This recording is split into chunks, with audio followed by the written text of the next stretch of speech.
So guys, বেগুনের সবজি বানানোর জন্য আমি প্রথমে নিয়েছি বেগুন 3টা ছোট সাইজের। এখন আমি বেগুনটা কাটিয়ে নেব গিয়া। তো আপনাদের যে কোনো বেগুন নিতে পারবা, যে কোনো সাইজের।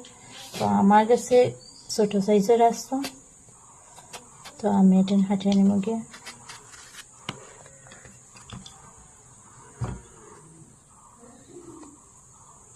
একটু বড় বড় করে গাইস কাটিয়ে নেব গিয়া।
তো গাইস, আমার বেগুনটা কাটা হয়ে গেছে।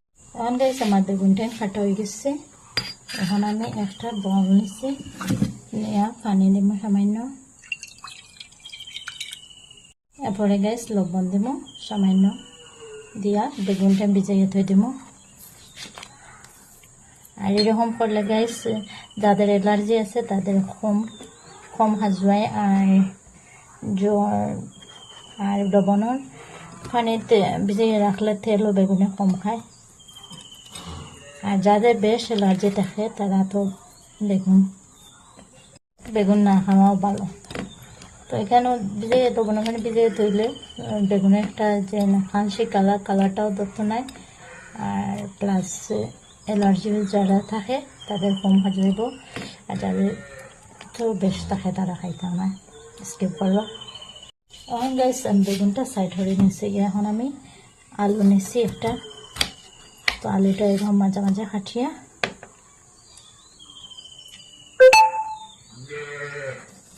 এরকম গাইস কাটিলাম। তো আপনারা ভাবরা এরকম বেগুন কিরকম জৈব, তো এরকম কাটতে লাগবো আলুটাই। দেখতে পাইটা আলুটা কাটা গেছে। এখন আমি আলুটা এনে সাইড করে রাখি দিই। এখানে আমি নিচ্ছি গ্যাস টমেটো 2টা। তো টমেটো 2টাও আমি কাটিয়ে রাখবো। এখন গ্যাস বেগুনিটাই না আমি এদিকে গ্যাস একটা ছোটো বাটি নিচ্ছি। আর এখন আমি টমেটোটাই কাটিয়ে নিয়ে গিয়ে।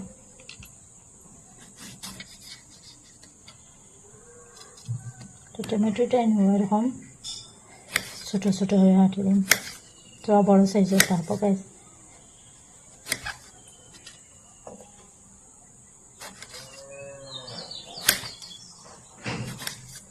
এখানে আমি 2টা টমেটো নিয়েছি গাইস, ছোটো সাইজের। তো আপনারা বড় হইলে একটা নিতে পারবেন, আমি 2টা নিচ্ছি।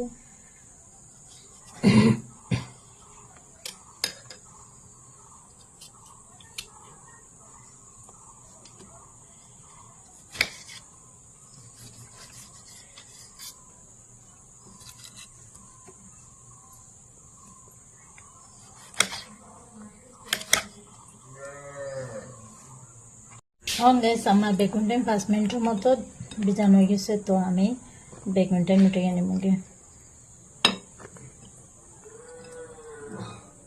তো বেগুনটা গাইস আগেও আমি কাটবার আগেও আমি আস্তা থাকতে ধুইছি। আর এখন লবণ পানিটা তো দুইয়া অ্যালার্জির জন্য, যারা অ্যালার্জি থাকে তো ও পানিতে আমি আবার আলুগুলো ধুই লিয়া আলুটাই। তো সব আলাদা আলাদা রাখবো গাইস। তো এখন আমি আলুটা উঠিয়ে নেব গিয়ে।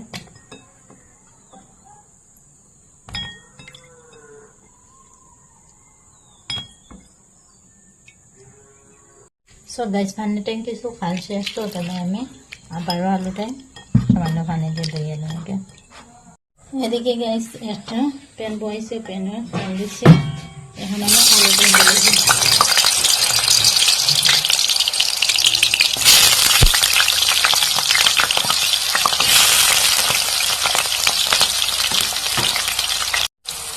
আলু সামান্য একদম কম গাইস লবণ দিব।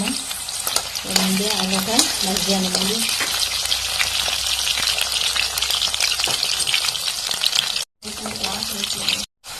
সব গাছ দেখতে খানটা আমার আলুটাই ভাজি হয়ে গেছে, গরম মশলাটা হচ্ছে। এখন আমি আলুটাই মতো এর মধ্যে গেছি।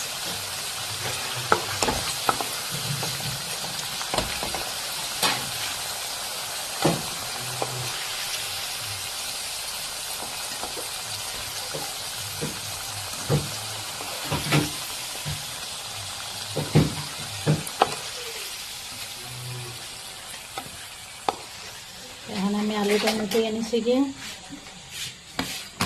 এখন গাইছেও তেলের মাঝে আমি বেগুনটা এনে দিলাম।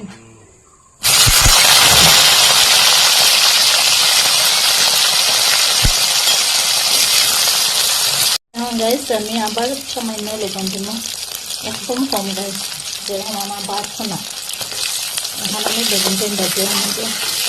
তো বেগুনটা পুরা লো আছে বাজিবা, আর আমি বেশ লো আছে না ফুল গ্যাস ফুল দিয়া বাজিবা, আর লো আছে বাজলে বেগুনটা গলে যেতে। সব গাইস এখন আমার বেগুনটাই দেখোটা বাজি হয়ে গেছে, দেখোটা কিরকম লাল লাল হচ্ছে। এখন আমি বেগুনটাই নইতে মধ্যে। আর সম্পূর্ণ রান্না আমার এই তেলে দেওয়া, কোনো তেল দেওয়া লাগছে না গাইস।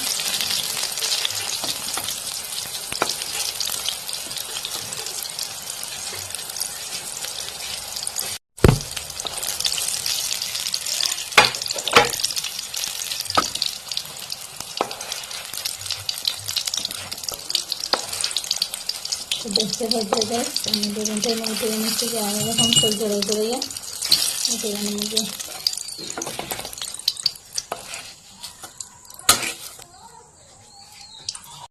এখন গাইস আমি পেঁয়াজ দিলাইছি, রসুন দিচ্ছি, আর সামান্য আদা দিচ্ছি।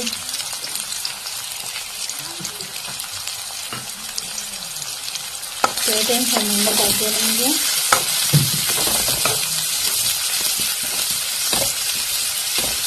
এখন গাইস আমার পেঁয়াজ কিছু বাজা বাজা হয়ে গেছে। এখন আমি কাঁচামরিচ দিব, টমেটো দিব, টমেটো দুইটা কাটিয়ে রাখতাম। তারপরে সামান্য লবণ দিব, হলুদের গুঁড়া সামান্য, আর মরিচের গুঁড়া সামান্য। সব দিয়ে গাইস মশলাটা নেই ভালোভাবে বাজিয়ে নেব।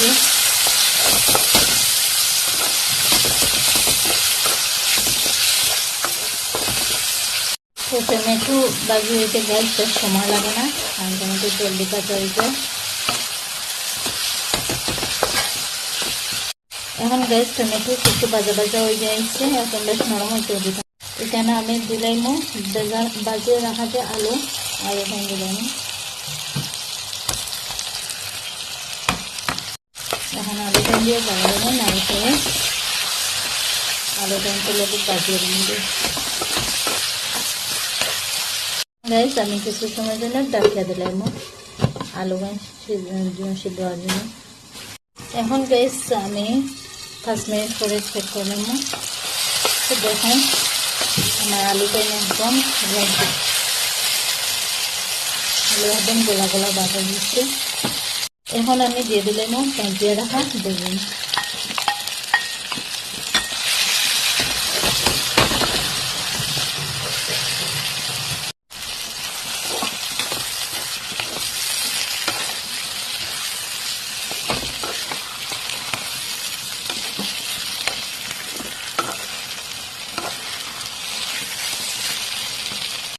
তো গাইস ফাইনালি দেখুন আমার নিরামিষ বেগুন রেসিপি রেডি। এখন আমি আপনাদের সব করে দেখাই।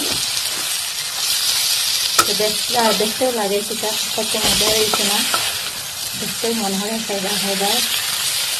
আর এরকম বেগুন রান্না করিয়া আর যদি গরম ভাতের সাথে খান তাহলে তো পুরা মানে বাদ একবারের জায়গায় 2-3 বার ধরে খাইবা, আর 3-4 দিন মুখও লাগে আইব এরকম রেসিপি রান্নাটা। তো এখন গ্যাস আমি আপনাদের সব ঘরে দেখাই। তো দেখতে পারবেন রেসিপিটা দেখতে যেমন সুন্দর লাগে, খাইতেও বেশ অনেক টেস্টি। একবার হইলে আপনারা বানাইয়া দেখবা আর বানাইয়া খাইয়া কীরকম হইল জানাইবা আপনাদের মতামত। আর যারা নতুন আমার ভিডিওটা দেখছো প্লিজ আমার চ্যানেলটা সাবস্ক্রাইব করে নোটিফিকেশন অন করে রাখবে, যাতে আমার নতুন ভিডিও আসলে সবার প্রথম তোমাদের কাছে পৌঁছে যায়। সো গাইস দেখতে পাচ্ছেন রেসিপিটা দেখতে যেমন সুন্দর, খেতে অনেক টেস্টি। তো আজকে এই পর্যন্ত বিদায় নিচ্ছি। আল্লাহ হাফিজ, সবাই ভালো থাকুন, সুস্থ থাকুন, আর আবার দেখা হবে পরের ভিডিওতে।